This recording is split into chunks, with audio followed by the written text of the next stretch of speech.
part of it is that she has a happy ending. That the character loosely based on me has a happy ending. She finds the love that she wanted, and she heals, and she has a journey. Now, I just kind of ruined it because I told everybody the ending, but they don't know where she goes and how she gets there. Because, and I love the cover. The horseshoe is because I'm a Sagittarian. So I already am a fire sign, and I'm supposed to be sassy, but I lost some of that.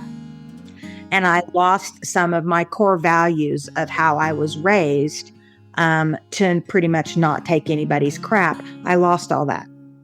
And it has empowered me to write it and to put it down and to know that I survived a lot of what's in this. And I wouldn't change a thing. And I'm still 150% better than I could have ever imagined. Everybody, welcome back to Living the Next Chapter, where we get to talk to amazing authors. And today's author, first-time guest on a podcast, and everybody goes, yay! I'm excited. Kymberly's here on the show, and we're going to be talking about her new book and lots of great stuff. And you're going to get to meet a fun person to listen to and read from. And I'm excited to have Kymberly on the show. Kymberly, welcome to Living the Next Chapter. Hi, thank you for having me. I'm so excited. First time guest. How are we doing so far? Are we doing okay? You're doing awesome. All right. Okay, good. All the setup. You have all the setup. All right. Gives me hope.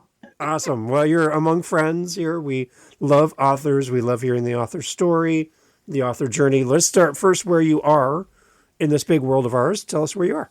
A suburb of Sacramento, California called Antelope.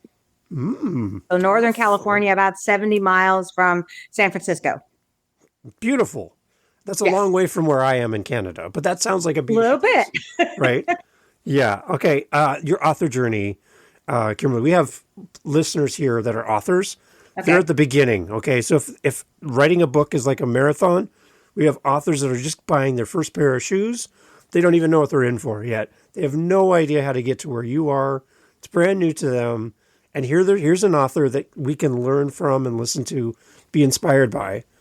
Is there anything we can tell to somebody who's listening, who's a brand new author, just starting their journey? What would have been helpful for you to hear before you started to write your books?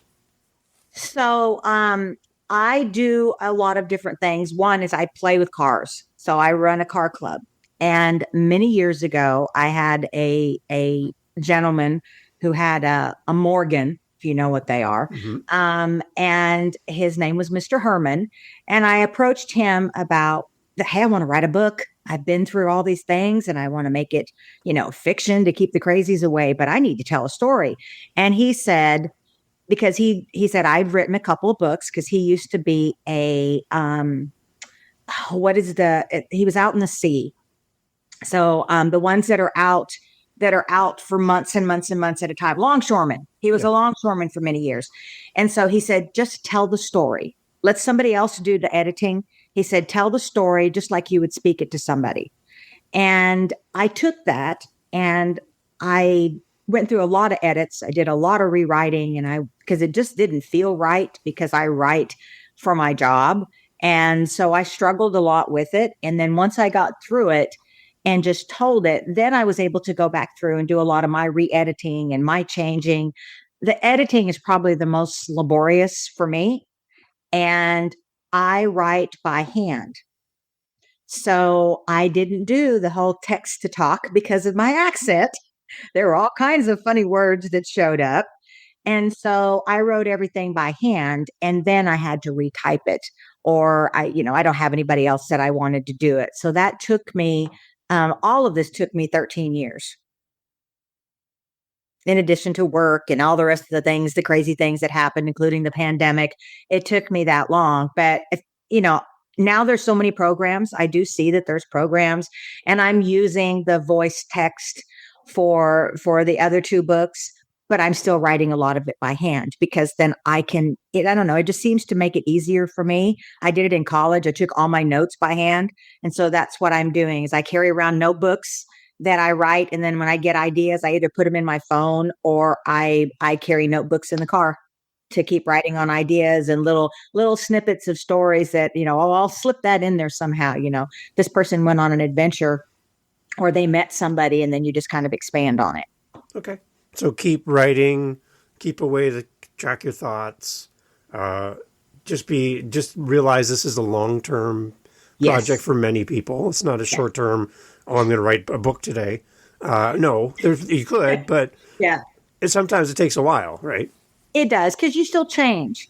So you change your ideas, or you change your characters, or like for me, the editing, I kept rewriting things. So I had to stop. I had to let someone else look at it and find the errors and find what didn't flow, because I would just go, well, I think I'm going to change it this way, or I'm going to do this. And if I kept doing that, it's never going to get done. So I had to reach a point where I just kind of stopped. Yeah. And over 13 years, you're a different person 13 years later than when you first started, right? So your book's going to have a different feel to it over the years while you're writing in chunks like that. So it did. It ended up going from one book to two. Yeah. Well, yeah. Okay. That's true. So so as an author, then you have a chance to sit down with somebody and kind of give them encouragement. What kept you motivated over all that period of time to keep working on this project? I didn't want to start something and not finish it, for one. I felt that I owed it to myself to get the story down and get it in writing.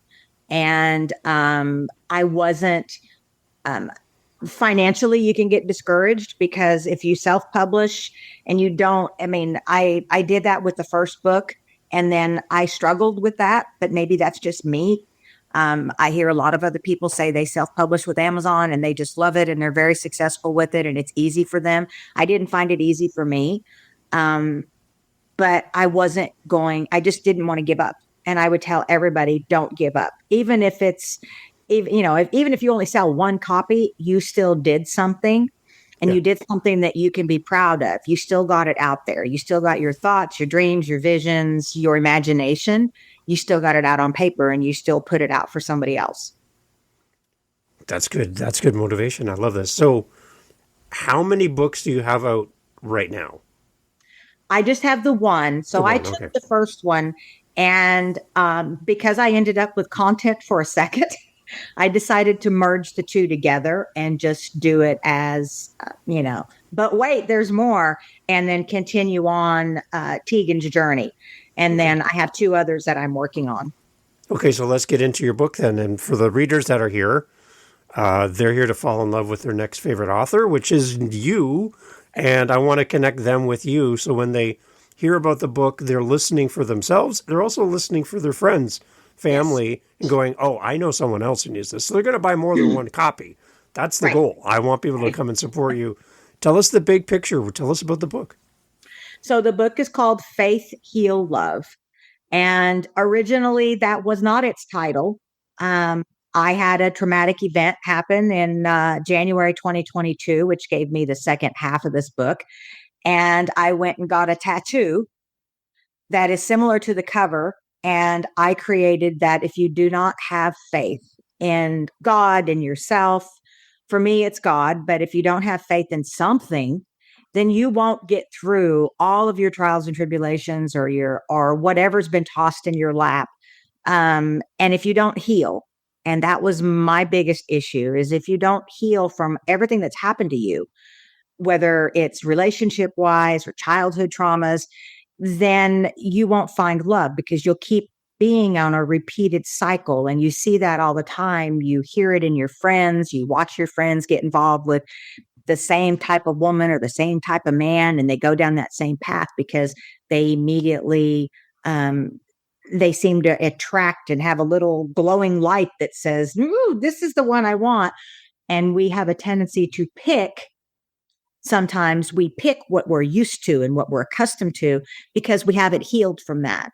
But it was my feeling that if I didn't do that, then I would not find the right love. Anybody can find love, but is it the right love? Is it the love that you deserve and that you need and that will be longstanding? Is it notebook type love?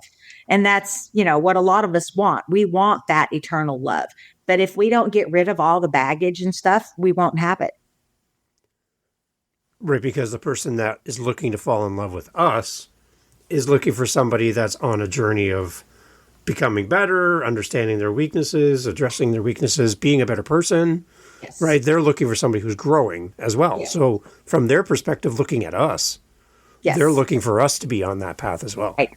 And if we don't heal the triggers that we have from being abused and being gaslit, or for me being married to a narcissist, those triggers we think go away, Yeah. but they don't go away unless you work at them, because we're supposed to constantly evolve and grow.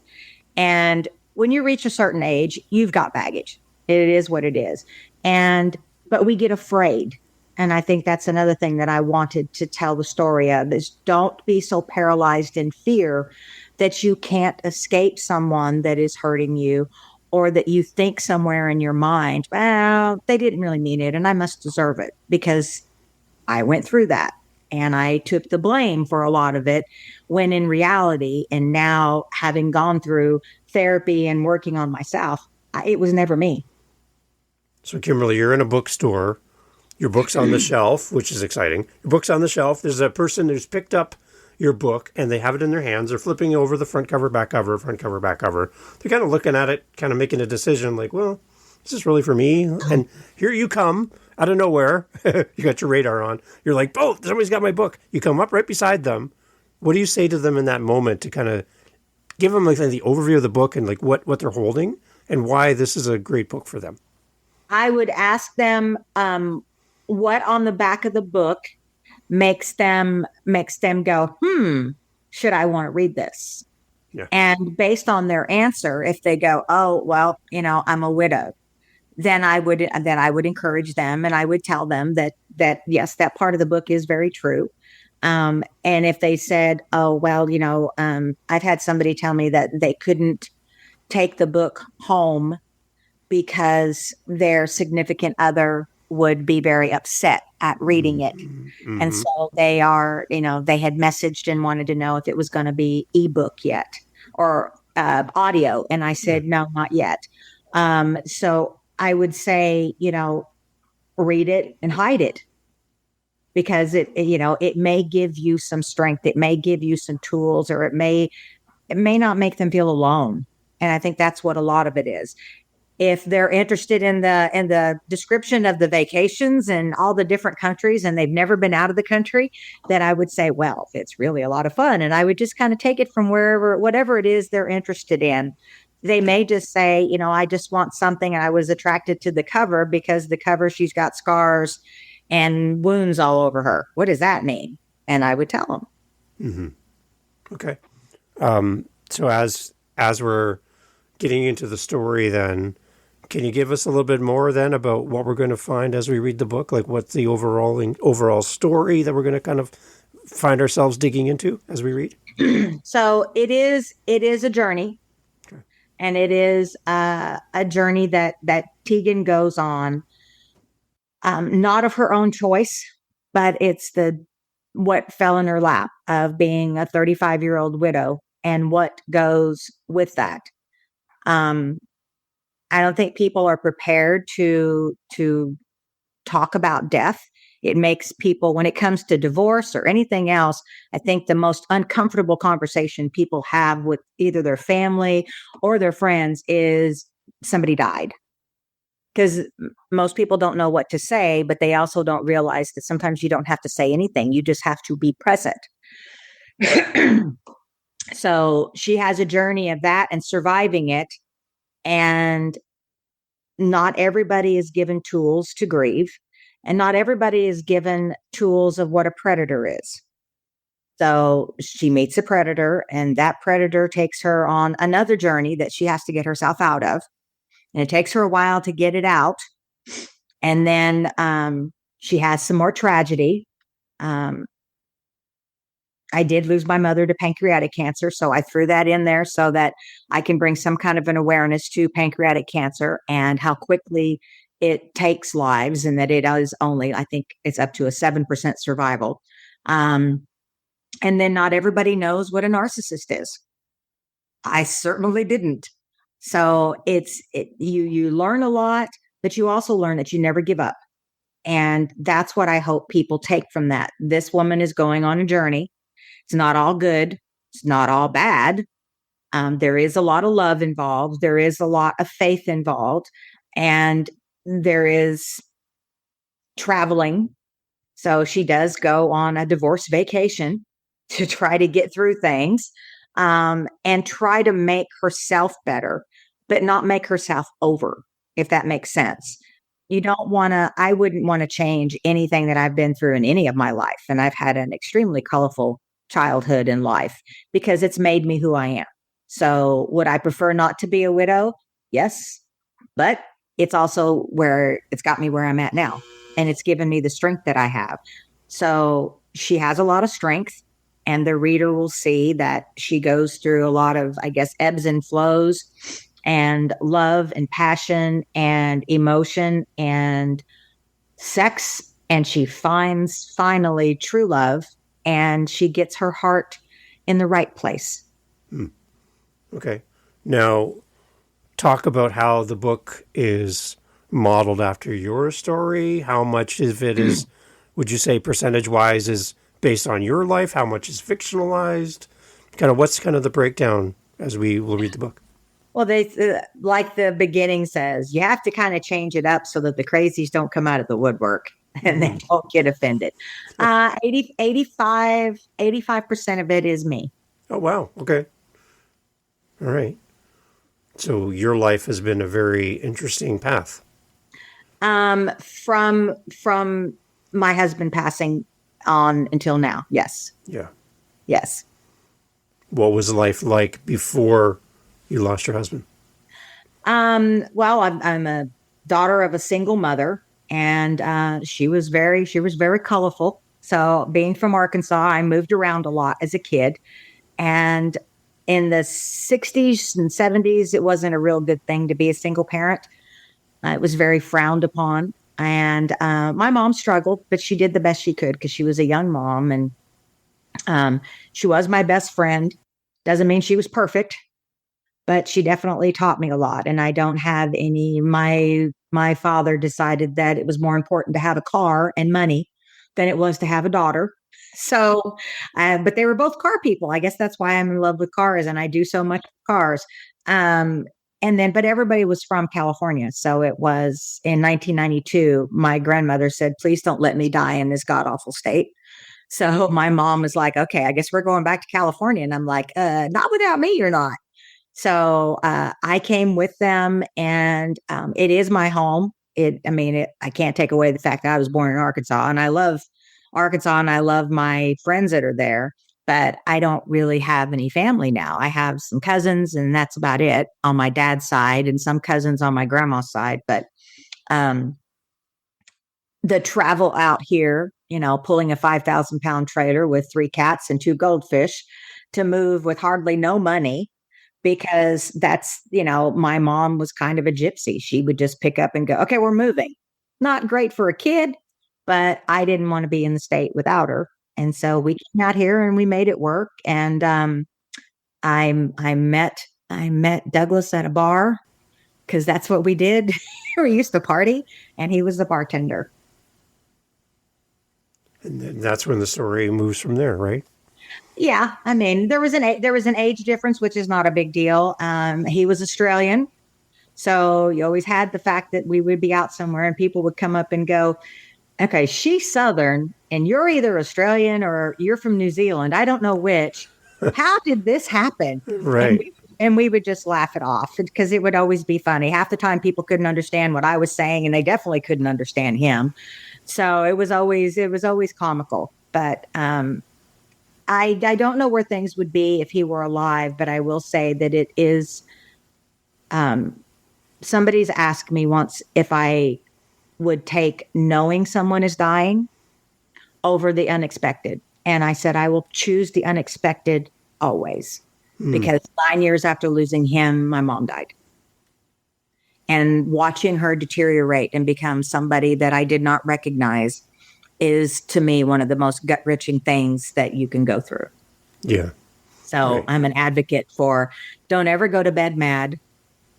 Always tell somebody how you feel, whether it's good or bad, but tell the people that you love them. When you go to sleep, when you part ways, say, I love you in a message verbally, because you have no idea what's going to happen. Right. That living with intention piece that I Yes. don't think a lot of people understand. Yes. I think that is something we could all do better at. Yes. Just understanding how limited our path is. I have an exercise for men that I do when I talk to guys.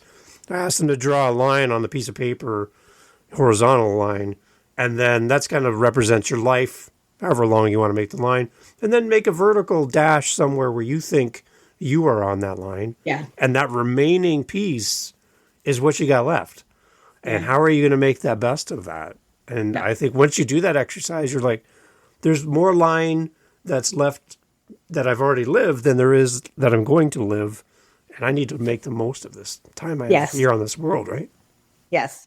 My fellow now has a statement that I never thought of, but he said, you only die once. So we usually say, we only live once. You need to do this and that. And he's like, no, you die once. You live now. And I'm like, oh, how come I never heard that? But he's absolutely right. So it's what you do now that counts. It's telling people that you love them. It's showing them. It's doing the dream that you've been putting down. So that's the other encouragement for writers. It isn't about your success. It's about doing something that you wanted to do. If you want to, like I want to go around a racetrack just once. I don't want to skydive, but I do want to hand glide and zip line just once. Then do it. Yeah. Skydiving, you have to be good at it from the first time out. Otherwise, there's no second time, right? So you got to be good at it, right? You got one shot. Yeah, that's the one thing too, is just knowing that there's these things in life that we can work towards. We can have these goals and things. I think that really helps us to kind of navigate the things that are hard in life. Yes. Is just looking out for ourselves and looking for the lessons in life as well. And we will always have both. Right. The lessons and whether we wanted them or not. And there will always be, there's no perfect days. No. I mean, there's perfect activities and there's a lot of good, but there's also, we live kind of in a negative world right now. Right. Where people don't, we talk about, when you say good morning to somebody, sometimes you get an answer of, I'm here. Or sometimes you get, I woke up. Well, I'm always blessed that I woke up, but people are just bleh. And so I try to, there's a security guard where I work, and every morning when you walk in and you say, good morning, how are you? He says, I'm blessed. How are you? And I stole his statement because I think it's awesome, because it'll throw people off and they'll go, okay, never mind. But maybe it'll make them happy. Maybe it'll make them happy. Or my guy says, I'm better than most, or something like that. And I'm like, oh, I guess that works too. Keeps people from being so negative. Yeah. Better than most, good as others, and better than most, or something like that. Yeah. So how is the book then going to be a tool, a resource, an encouragement to readers when we face big things, losing a partner, losing a parent, just the things that you've gone through? How is this book going to be a companion to us then? I hope it shows people that there are a lot of tools for them to have. I did not have them. Mm-hmm. I had better tools when my mom died. I had exceptional tools with my divorce, and I leaned on all of them. People, I don't think there's as much stigma on mental illness as there was before. My husband, who passed away, was bipolar, and it was a huge struggle to find any kind of help for him in the 90s and right before he passed away. Now we have so many outlets, but there is a fear factor of, I know firsthand that if you're being mistreated, if you're being abused, whether it's physical, emotional, or financial, that abuser does not want you to get help, does not want you to get strength. And that's what you have to find in yourself. You have to find a way to escape and to read and encourage yourself, because we as humans have a tendency to look in a mirror, and our self-doubt and our chatter of negativity is overwhelming. And I still suffer through it. I still have to talk myself off of ledges, and I still have to go, well, okay, that's not exactly what you meant today. That's not how you're going to start the day. And when we've been abused and mistreated, and we've been just emotionally beaten down, that self chatter is huge. So when they read this, I hope that they go, okay, well, there are, there's somebody else that's gone through it. Maybe not exactly, but there's someone else that's gone through snippets of what I've been through. I mean, how many people have had a divorce? How many people have had a divorce from somebody that took them to the cleaners? Or mistreated them in a way that they really didn't know if it was abuse or not. And I think men and women go through that. And maybe this will make them go, wow, maybe I should talk to somebody. I mean, counseling is almost completely free now. They have apps that you can do it for free. You have churches. If you don't want to go to a church, you have non-denominational churches. You have other centers, and you can do a lot of it electronically. So you don't ever physically have to leave. You can make phone calls. You can send emails. So there's so many different avenues. And I hope that's one of the avenues that they take by reading this. You mentioned the person in the bookstore contemplating buying the book, and you saying to them, hide it if you need to. But yeah, the one thing about podcasting is nobody knows what they're listening to right now.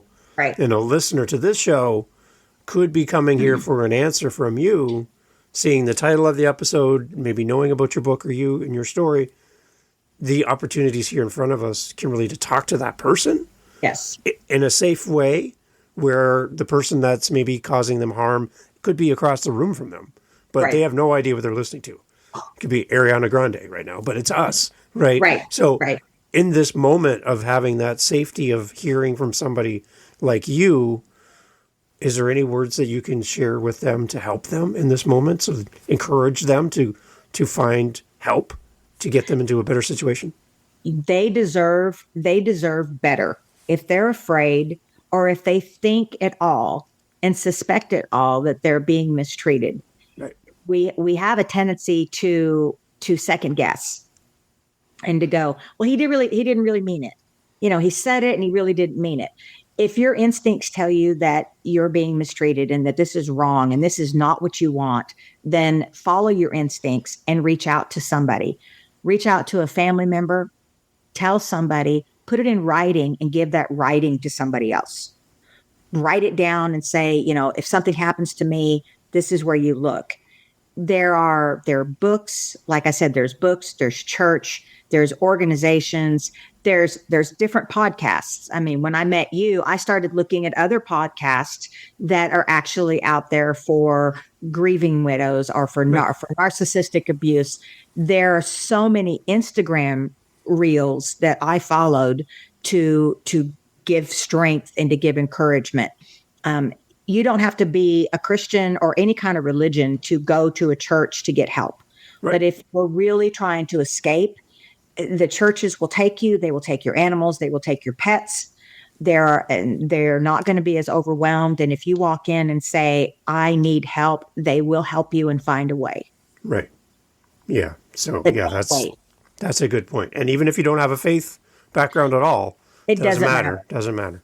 No, it doesn't matter. And especially, a lot of people are more comfortable if they don't have a faith to going to a non-denominational, but no church will turn you away. It doesn't matter.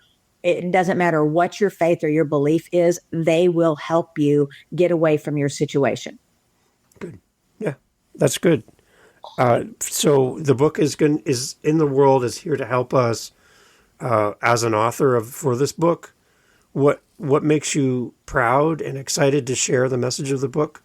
What just lights you up when you see that book in front of you and go, it's real. Like, I'm glad this book is in the world. Part of it is that she has a happy ending. That the character loosely based on me has a happy ending. She finds the love that she wanted, and she heals, and she has a journey. Now I just kind of ruined it because I told everybody the ending, but they don't know where she goes and how she gets there. Because and I love the cover. The horseshoe is because I'm a Sagittarian. So I already am a fire sign, and I'm supposed to be sassy, but I lost some of that. And I lost some of my core values of how I was raised, to pretty much not take anybody's crap. I lost all that. And it has empowered me to write it and to put it down and to know that I survived a lot of what's in this. And I wouldn't change a thing. And I'm still 150% better than I could have ever imagined. We touched on narcissism and living in it with a narcissistic partner or member of your family or someone in your world. In terms of narcissism, it can be very subtle. Yes. And I think sometimes people default and think that it's big, obvious things are narcissism. But there's little subtle things that can compound over time, and people might mistake what's happening with them to be, oh, that's not narcissism. That's just my husband, or that's just my wife, or whatever. Yeah. Can you kind of unpack a little bit for people listening who maybe don't even realize that they're being treated in this way? Explain more about your journey about that part. So I didn't really know. I mean, I didn't really know about a narcissist until everything started happening to me. And then I started reading it because I went into therapy, and I started reading it. And the therapist was like, well, it sounds like you were married to a narcissist. And I'm like, really? For exactly why you said. It wasn't subtle. It wasn't.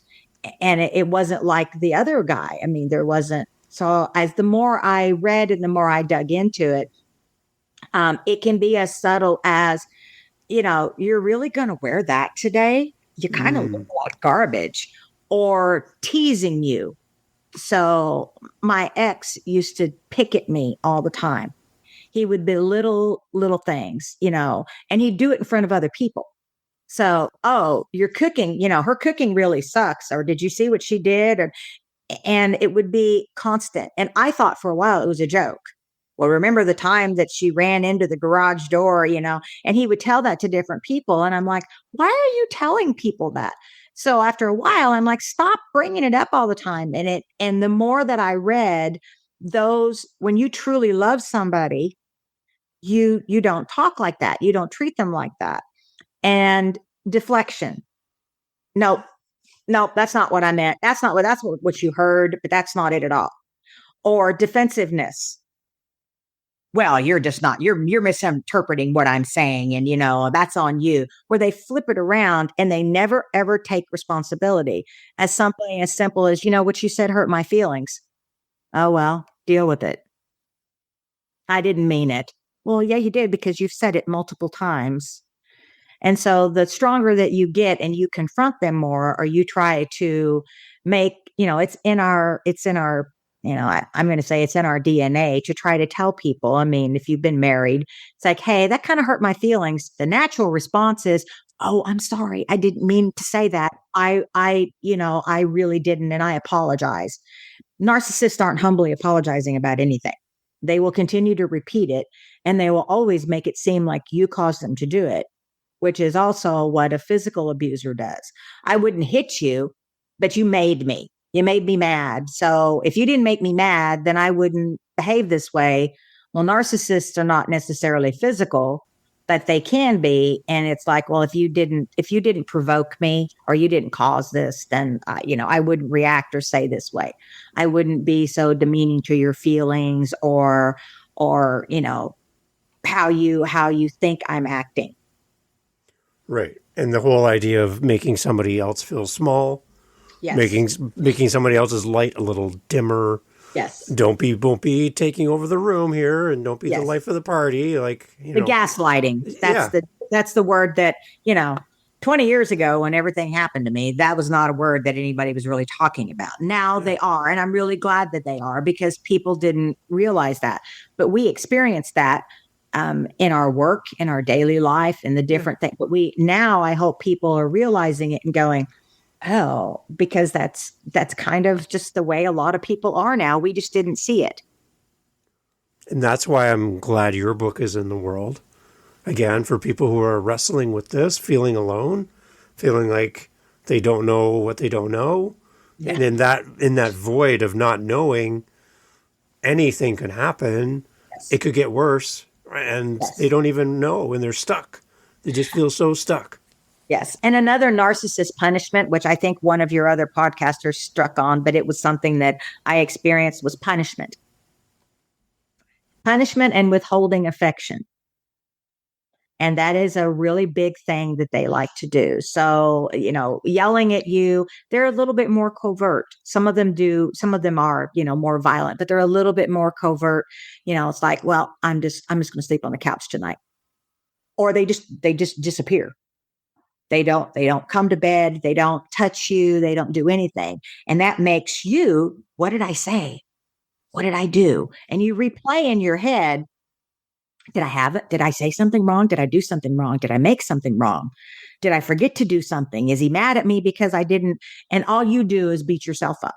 And that's just how they get you, because then you grovel and you're like, I'm really sorry. I don't know what I did. Why are you upset with me? What did I do? Why didn't you come to bed? Why did you just take off for several hours? What is it I did? And they go, nothing. Because you really didn't do anything, but they've already gotten the reaction that they wanted out of you, which for you to grovel and spin your wheels and race your heart and have your anxiety go off the charts and go, oh my God, I'm so sorry. I'm so sorry. I don't know what it is I did. I won't ever do it again. Whatever it is, I won't ever do it again. And you're beaten down. It's control. It is total control. Yes. Yeah. Yeah. And if you're listening to this and you're like, that might be my story, it might be what I'm living right now, then I know that Kymberly's book is going to be a great resource for you. You're going to find support, companionship. I think that's the biggest thing, is that you're not alone in this world. So this book is going to be a great thing to kind of walk you through and give you some other perspective from a different lens, and you can apply it to your life. So that's a good thing.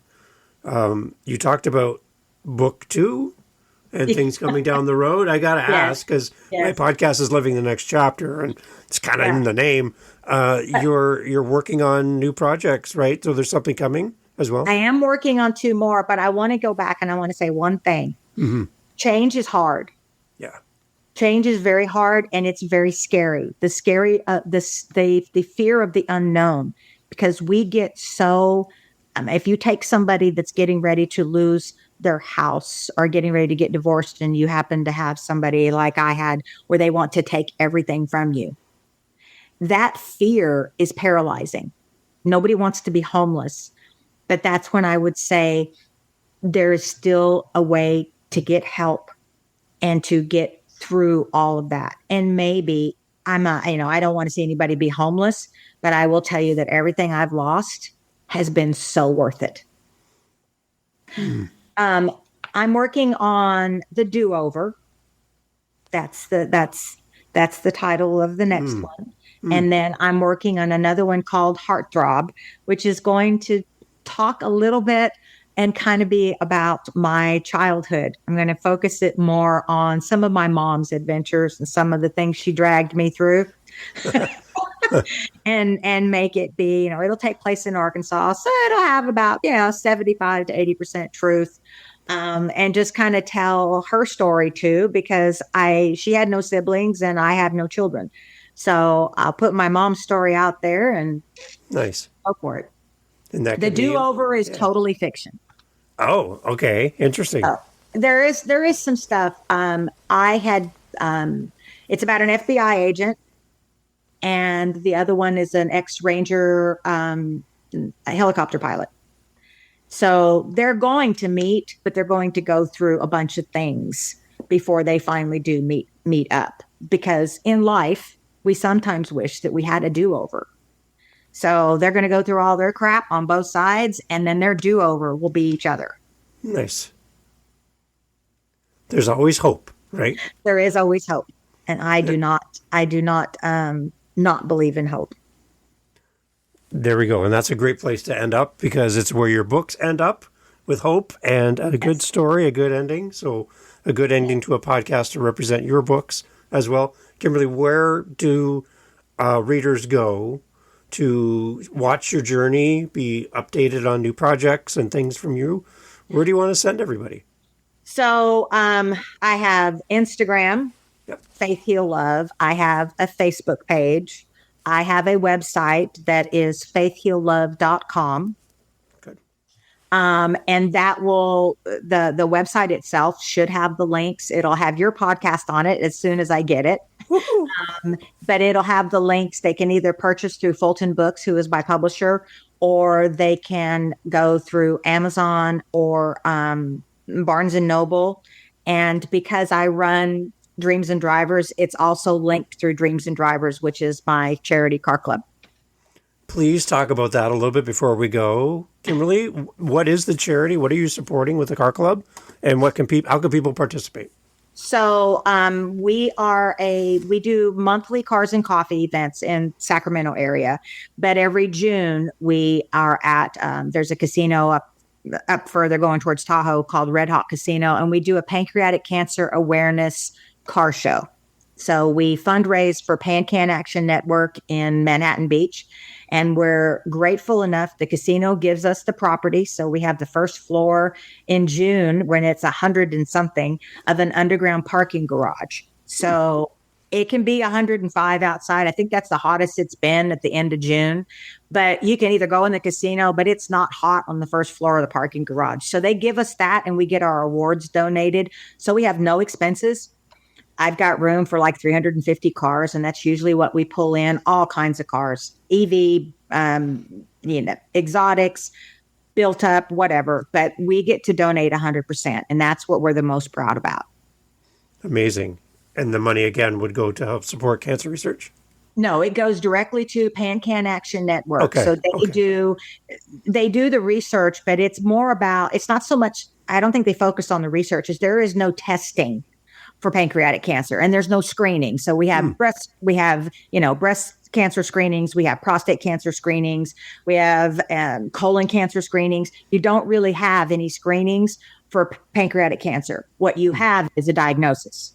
By the time people get there, because it kind of mimics gallbladder, so by the time you get there, you're possibly in stage 4. And a lot of people ignore the symptoms. I've got gas, I've got gallbladder, I've got an upset stomach. And instead of just getting tested, there's one little test, and that's how they got my mom, was the last test that they ran. And it shows a marker, and that marker makes them look a little bit closer.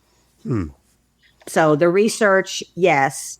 But it's finding some kind of testing and screening, because if you could go get screened every year like you do for the other things, then you would know and actually try to get ahead of it, because its survival rate is such garbage. So a great way for people to participate. Car lovers can get together and celebrate all these amazing cars. And the owners can proudly show off their amazing vehicles and support something at the same time. So that's a great thing. And if they don't have cars, we're fine with that. They can park in the parking garage and come down. And we take everybody, but we do this, and then we do a charity event for Leukemia and Lymphoma Society at the end of the year. So we do a toy drive. Nice. Now I can tell this is important to you, and it lights you up on top of being an author and all the other things we talked about. So I did want to make sure we included this at the end as well, so people can come and support. Without my mom, my mom dying was enough. And the other thing is, I know my mom knew I was writing this. She didn't know about part 2, but I believe in angels. And I know that my mom is really glad that I did this book and that I at least got it out there, and everything I do for PanCan, I know she's proud of. That's a great spot to end. I love that, Kymberly. Thank you so much for doing this. Thank you, David. I appreciate it. First time guest on a podcast. I got to tell you, you're a great guest. Do more of this, because talking to you is fun. I love getting the message out to help people. And everything that I see in you, you're all about serving other people and helping other people tell their story and get help. So thank you for how you show up in this world and continue doing Thank you very much. Excellent. Everybody, all information, as always, in the show notes for Kymberly. We'll have links for all the car stuff, too, because I love cars. And make sure you go and follow along. And even if you can't participate, I'm sure they'd love a donation from you. That'd be very kind of you as a listener. And it goes directly to the charity. So people can go online and go directly to the charity. Beautiful. Kymberly, thank you so much for doing this. Thank you, David. I'll hear from you soon. Awesome. Okay.